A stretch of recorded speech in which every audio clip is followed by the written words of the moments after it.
বন্যা পরিস্থিতির কিছুটা উন্নতি হয়েছে, তবে এখনো পানিবন্দী অবস্থায় রয়েছেন প্রায় 5 লাখ মানুষ। এবং আমরা সকালে রাফির সাথে যুক্ত হয়েছিলাম, আমাদের সিলেটের সহকর্মী। তিনি জানিয়েছিলেন যে সকালে সেখানে বৃষ্টি হয়েছে। আমরা পরবর্তী খবর জানতে আবারও তার সাথে যুক্ত হব। রাফি, জানতে চাই, এই যে বৃষ্টির কারণে যে জলাবদ্ধতার সৃষ্টি হয়েছে আপনার আশেপাশে দেখতে পাচ্ছি, এ কারণে কি চলাচলের তো অসুবিধা হচ্ছে, এবং বন্যার কারণে যারা ক্ষতিগ্রস্ত হচ্ছেন তাদের আসলে কি ধরনের সহায়তা দেওয়া হচ্ছে প্রশাসনের পক্ষ থেকে, জানতে চাই। বন্যা পানির অপর নাম জীবন, এবং সেই সিলেটবাসীর জন্য পানির অপর নাম এক আতঙ্ক এবং দুর্ভোগ হয়ে দাঁড়িয়েছে।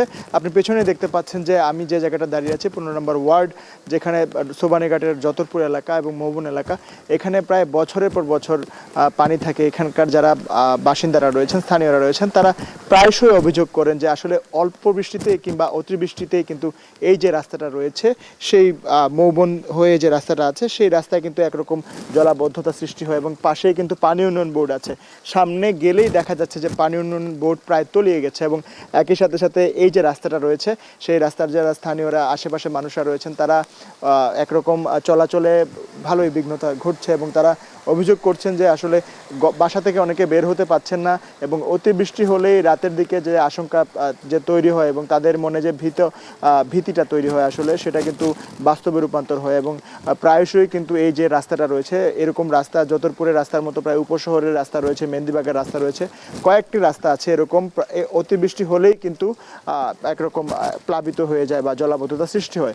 এবং একই সাথে সাথে আবহাওয়া অধিদপ্তরের সাথে আমরা কথা বলেছি, তারা বলছেন যে আগামী 48 ঘন্টায় যে পূর্বাভাস দেওয়া হয়েছে যে সিলেটেও কিন্তু অতি ভারী বৃষ্টিপাত হতে পারে, এবং নগরীর যে কয়েকটি এলাকা জলাবদ্ধতা সৃষ্টি হয়, সেগুলোতে আবারও সেই জলাবদ্ধতা সৃষ্টি হতে পারে। এবং আপনি বলছিলেন যে প্রায় 5 লাখের মতো পানিবন্দী রয়েছে। জেলা প্রশাসনের তথ্য মতে আমরা 5 লাখ প্রায় পানিবন্দী মানুষের সংখ্যা পেয়েছি, তবে তাদের যে দুর্ভোগ বা দুর্দশা সেটা কিন্তু আরও বাড়তে পারে, কারণ উজানে যে ঢলের পানি নামছে, গতকাল আমরা একটা আবহাওয়া তথ্য মতে আমরা দেখেছি যে প্রায় চেরাপুঞ্জিতে 302 মিলিমিটার মতো বৃষ্টি হয়েছে গত 24 ঘন্টায়, যেটা অনেকটাই সর্বোচ্চ এই সপ্তাহের মধ্যে। কারণ বন্যা পরিস্থিতি উন্নতি হলেও কিন্তু বৃষ্টি অনেকটাই কমে এসেছিল চেরাপুঞ্জিতে, কিন্তু গতকাল যে অবস্থা হয়েছে, আসলে চেরাপুঞ্জির বৃষ্টিপাতের পরিমাণ অনেকটাই বেশি রয়েছে, এবং প্রশাসন সার্বিক সহযোগিতায় রয়েছে বন্যা কবলিত এবং বন্যা আক্রান্ত যারা রয়েছেন তাদের জন্য।